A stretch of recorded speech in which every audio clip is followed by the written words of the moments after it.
کی محبتوں کا اصل حقدار کون ہوتا ہے؟ شدت محبت کی اپنی پوری شدت کے ساتھ حق رکھتا ہے کون؟ اللہ تعالیٰ۔ پھر فرمایا لام الاختصاص ہے، ان کی شدید محبتیں کس سے خاص ہیں؟ ان کی شدید محبتیں کس کے لیے ہیں؟ وہ خاص ہیں کس کے لیے؟ للہ، اللہ کے ساتھ۔ ان کی محبت اللہ کے ساتھ خاص ہے، انتہا درجے کی محبت کرتے ہیں لیکن وہ خاص ہوتی ہے رب کے ساتھ۔ پھر فرمایا اللہ للتعلیل ہے، والذین آمنوا اشد حبا، وہ جو اہل ایمان ہے وہ شدید محبت کرتے ہیں۔ وہ شدید محبت کس لیے کرتے ہیں؟ امام بیضاوی علیہ رحمہ لکھتے ہیں کہ یہ لام تعلیل ہے، علت بیان کرنے کے لیے۔ مطلب کیا؟ ان کی شدید محبتوں کی وجہ کیا ہے؟ وہ جو شدید محبت کرتے ہیں نا، اب یہاں سے میرا موضوع آگے شروع ہوگا۔ یہ پوائنٹ رات کو کل سے پچھلی رات میں نے بیان نہیں کیا تھا، میں کل کچھ باتیں اگلے پروگرام کے لیے۔ لام تعلیل کے لیے، تعلیل کیا ہے؟ تعلیل مانا علت بیان کرنا، وجہ بیان کرنا، تو یہ لام وجہ بیان کرنے کے لیے ہے۔ والذین آمنوا اشد حبا، جو اہل ایمان ہے وہ شدید محبت کرتے ہیں۔ کیوں محبت کرتے ہیں؟ اس کی وجہ کیا ہے؟ اس کا سبب کیا ہے؟ اس کی علت کیا ہے؟ وہ محبت کرتے ہیں، اس کی علت کیا ہے؟ امام بیضاوی علیہ رحمہ لکھتے ہیں علت کے لیے، مطلب کیا؟ وہ کہتے ہیں کہ یہ اہل ایمان شدید محبت اس لیے کرتے ہیں کیونکہ وہ رب کی خاطر سب سے محبت کرنے والے ہیں۔ سبحان، محبتوں کی وجہ اللہ کی ذات ہوتی ہے۔ اب پہلے تھا اللہ کے لیے محبت کرتے ہیں، من احب للہ، جس نے اللہ کی خاطر محبت کی، اللہ کے لیے محبت کی۔ حضور تاجدار کائنات کا فرمان سنا رہا ہوں، جس نے اللہ کے لیے محبت کی، وَأَبْغَضَ لِلَّهِ، اور جس نے اللہ کی خاطر کسی سے بغض رکھا، وَأَعْطَى لِلَّهِ، اللہ کی خاطر کسی کو عطا کیا، وَمَنَعَ لِلَّهِ، اور کسی کو دینے سے رک گیا، کس لیے؟ اللہ کی خاطر، فقط استکمل الایمان، اس نے اپنا ایمان مکمل کر دیا۔ سبحان اللہ۔ مطلب محبت اللہ کے لیے، پہلا تھا اللہ کے لیے محبت، دوسرا تھا اس کی محبتوں کا حقدار ہے ہی اللہ تعالیٰ، تیسرا تھا اس کی محبتیں خاص ہیں اللہ کے لیے، اور چوتھا میں نے عرض کیا کہ اس کی محبتیں ہیں، شدت محبت ہے، لیکن شدت محبت کی وجہ کیا ہے؟ وجہ ذات باری تعالیٰ ہے۔ اب یہاں اللہ کے لیے نہیں ہے جو میں بیان کرنے جا رہا ہوں، اللہ کے لیے نہیں ہے، اللہ کا حق یہ میں نہیں بیان کر رہا کیونکہ یہ تو لازمی امر ہے، بالکل ہم قبول کرتے ہیں، قرآن کی دوسری آیات کی روشنی میں یہ آخری معنی میں نے بیان کرتا ہے۔ وہ محبت کرتے ہیں اور اس کی محبت کی وجہ کیا ہے؟ وجہ ذات باری تعالیٰ ہے۔ کس لیے محبت کرتے ہیں؟ اللہ کی وجہ سے وہ محبت کرتے ہیں۔ حضرت عبداللہ ابن مبارک رضی اللہ تعالیٰ عنہ کے بارے میں مشہور ہے، ایک بڑا مشہور واقعہ ہے، میں اس سے آپ کے گزارشات کا آپ نے موضوع پر آتے ہوئے وہ آغاز کروں گا۔ انہوں نے بیان کیا کہ وہ مسجد کے اندر بیٹھے تھے کہ ایک جوان آیا، اس جوان نے دیکھا اور ان سے ملاقات کرنا چاہی۔ ملاقات کرنے کے لیے وہ آگے بڑھا تو نوافل میں مصروف تھے، جب نوافل سے فارغ ہوئے تو نوجوان نے آگے بڑھ کے انہیں کہا کہ انی احبک للہ، احبک للہ، میں آپ سے اللہ کی خاطر محبت کرتا ہوں۔ آپ سے کس سے کہا؟ حضرت عبداللہ ابن مبارک سے، میں آپ سے اللہ کی خاطر محبت کرتا ہوں۔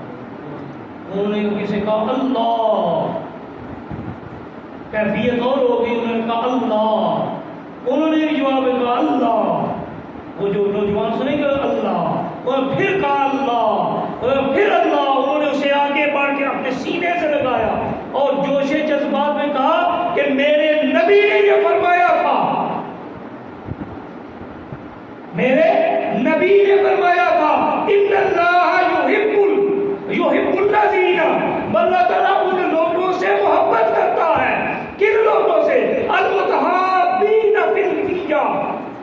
والمتباذرین فیہا والمتجالسین فیہا والمتناظرین فیہا. میرا رب ان لوگوں سے محبت کرتا ہے جو رب کی خاطر، اللہ کی خاطر ایک دوسرے سے محبت کرنے والے ہوتے ہیں. سبحان اللہ. اللہ کی خاطر ایک دوسرے پر خرچ کرنے والے ہوتے ہیں. وہ جو اللہ کی خاطر ایک دوسرے کے پاس بیٹھنے والے ہوتے ہیں. اور اللہ ان سے بھی محبت کرتا ہے جو اللہ کی خاطر ایک دوسرے کا چہرہ تکنے والے ہوتے ہیں. سبحان اللہ. المتناظرین فیہا، جو میری ذات کی خاطر ایک دوسرے کی طرف دیکھتے ہیں نا، رب ان سے بھی محبت کرتا ہے. سبحان اللہ. تو حضرات گرامی قدر، میں نے کہا اللہ تعالیٰ کے اس فرمان کے مطابق امام غزالی نے نام تعلیم کے لیے ہے. وہ جو شدید محبت کرتے ہیں، کس خاطر، کس وجہ سے، کہ ان کی محبت کی وجہ، محبت کی بنیاد اور محبت کی اصل کیا ہوتی ہے، تعلیل کیا ہوتی ہے، وہ اللہ کی ذات ہوتی ہے. اور اگر مطلب فرق واضح ہو گیا، وہ جن کی محبت کی بنیاد دنیا ہے، ایک گروہ ہو گیا جن کی محبت کی بنیاد دنیا ہے، دنیا کے اندر چیزیں ہیں، اور ایک گروہ وہ ہو گیا جن کی محبت کی بنیاد اللہ کی ذات ہے. ایک وہ ہے جن کی محبت کی بنیاد کیا ہے، دنیا اور اس کی چیزیں ہیں، اور اس خاطر محبت کرتے ہیں. میں آپ سے محبت اس لیے کرتا ہوں کہ آپ کے پاس پیسے زیادہ ہیں، آپ مجھے کچھ دیں گے. میں آپ سے اس لیے محبت کرتا ہوں کہ آپ مجھے دعوت پر بلائیں گے، کھانا اچھا دیں گے.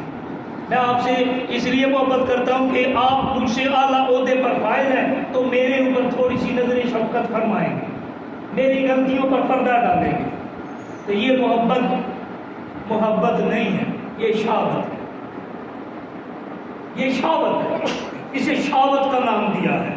ایک گروہ یہ ہے جس کی محبت کی بنیاد دنیا ہے، ایک وہ ہے جن کی محبت کی بنیاد اللہ کی ذات ہے. وہ جن کی محبت کی بنیاد اللہ کی ذات ہے، ان کے بارے میں رب فرماتا ہے قل ان کنتم تحبون اللہ، اگر تم اللہ سے محبت کرتے ہو، تمہاری محبت کی بنیاد، تمہاری محبت کی اصل ذات باری تعالیٰ ہے، تو فاتبعونی، پھر محبت اس کا جو دعویٰ کیا ہے اس کا ثبوت لے آؤ.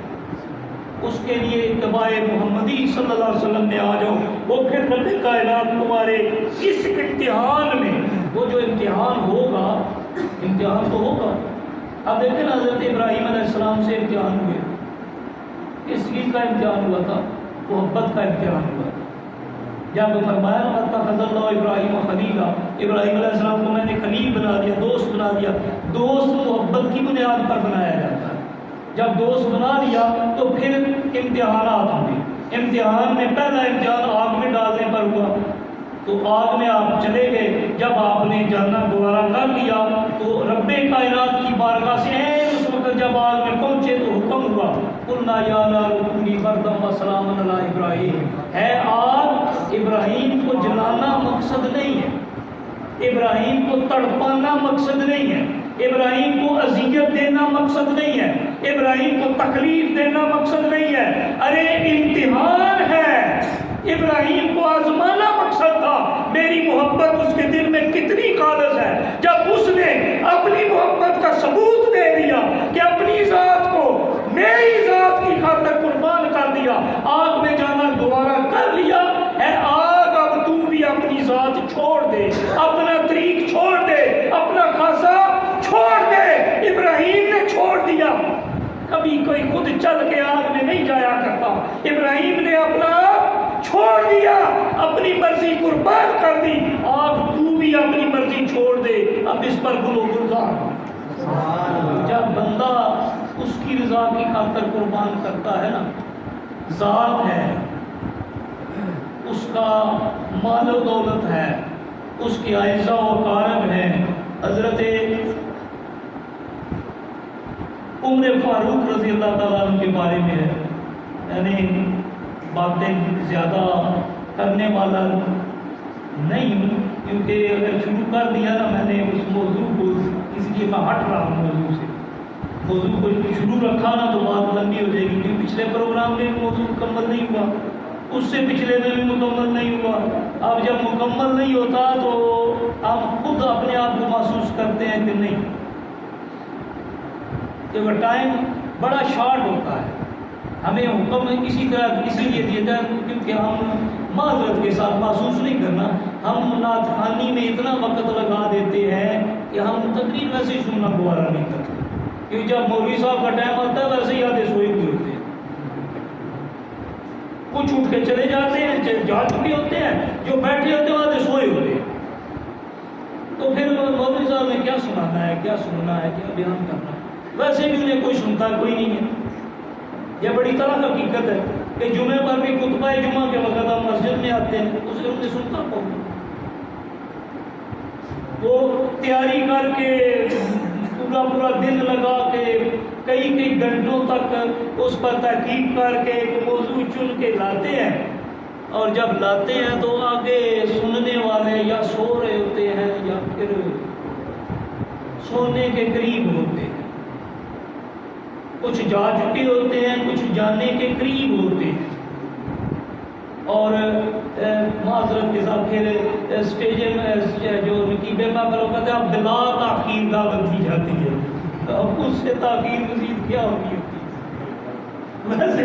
ویسے ہی مولوی صاحب کی بیٹھ کے بس ہوئی ہوتی ہے اور سننے والوں کی بھی بس ہوئی ہوتی ہے. ہونا تو یہ چاہیے نا، یا محفل نعت رکھ لی جائے یا پھر خطاب سنا جائے.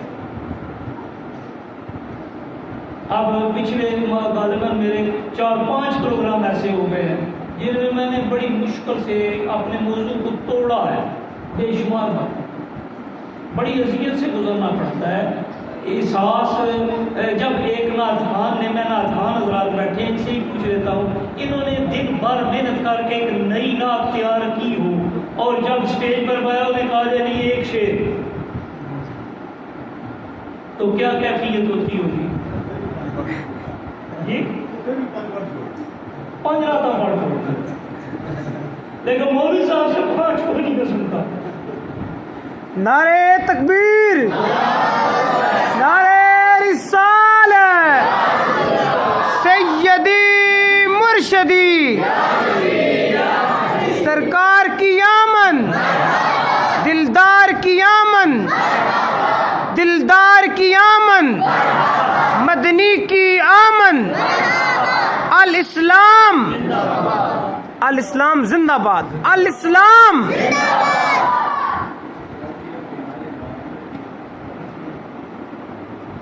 اللہ تعالیٰ نے قرآن پاک کے اندر ارشاد فرمایا، یا ایھا الذین آمنوا لا تتخذوا آباءکم واخوانکم اولیاء.